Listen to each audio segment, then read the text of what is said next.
berlari dan menemui Yohanes dan Petrus untuk memberitahu. Kemudian Yohanes dan Petrus buru-buru lari juga ke kubur untuk melihat. Dan Yohanes mencatat bahwa dia sampai lebih dulu. Dia tidak masuk ke dalam, dia hanya melongok dari luar dan dia melihat kain kafan Yesus ada di lantai. Nah, kalau seandainya betul Yesus ditaruh di nomor 4 dan kain kafannya ada di sana, maka nanti sebelum Bapak Ibu masuk, Bapak Ibu sudah bisa melihat posisinya. Begitu. Jadi kalau dikatakan kain kafannya ada di sini dan Yohanes bisa melihat, Bapak Ibu memang bisa melihat dari depan ini. Begitu. Nah, meskipun banyak kecocokan Bapak Ibu dengan cerita Alkitab, para ahli masih mendebatkan mengenai usia dari kubur ini. Ada yang katakan usianya lebih dari 2000 tahun, itu yang paling baru sekarang lebih dari 2500 tahun.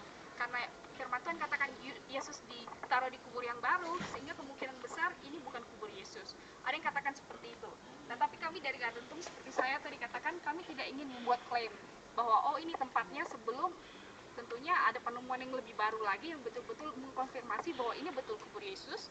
Karena itu kami juga mengambil sebuah sikap bahwa di satu sisi kami tidak ingin juga menyembah sebuah tempat, Bapak Ibu. Menurut kami, kalau tidak di sini, misalnya di Holy Sepulchre atau mungkin di tempat lain, tidak masalah buat kita. Karena buat kami bukan tempatnya yang kita sembah. Amin, Bapak betul. Ibu. Amin. Fakta, kenyataan bahwa Yesus sudah bangkit. Mau kuburnya di sini atau di sana atau di mana gitu, atau mungkin di Medan pun, kalau ada orang mau bilang ya adanya di Medan gitu ya. Dimanapun kuburnya, Bapak Ibu, mayatnya pasti tidak akan ditemukan. Mengapa? Karena dia tidak ada di sini. Ya kan?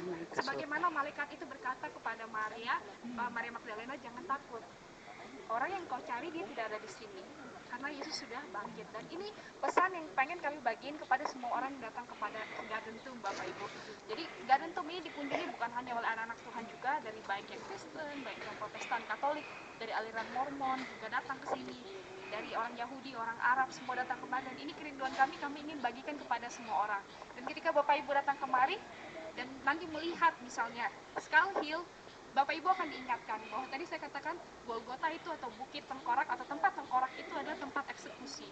Dan tidakkah itu mengingatkan kita bahwa seharusnya kita yang dieksekusi, Bapak Ibu. Ya, harusnya kita yang dieksekusi di tempat itu. Tetapi Yesus yang mati menggantikan kita karena dia mengasihi kita.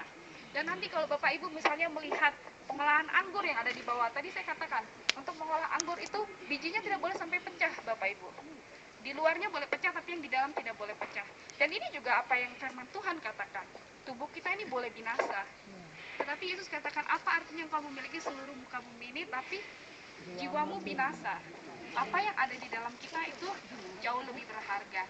Dan itu keselamatan jiwa kita hanya bisa didapat di dalam Yesus. Dan ini yang menjadi berkat dan sukacita. Dan nanti ketika Bapak Ibu masuk ke kubur, yang Bapak Ibu akan lihat adalah kubur yang kosong. Tapi kubur kosong itu sungguh membuktikan bahwa Yesus itulah anak Allah, Mesias yang dijanjikan, dan karena dialah kita semua itu memperoleh hidup yang baru.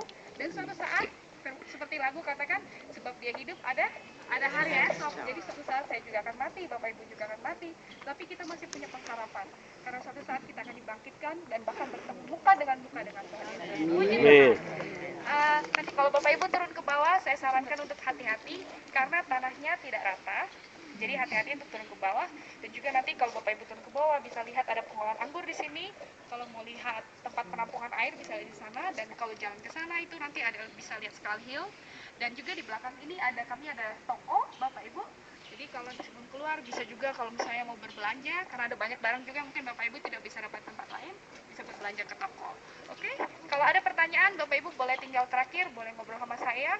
Tapi kalau enggak, saya boleh mungkin nanti dibantu oleh yang lain, bisa bawa Bapak Ibu turun ke bawah, keliling ke sana, kemudian ke Skull Hill dan kembali ke sini untuk perjamuan kudus. Terima kasih untuk waktu dan perhatiannya. Tuhan Yesus memberkati.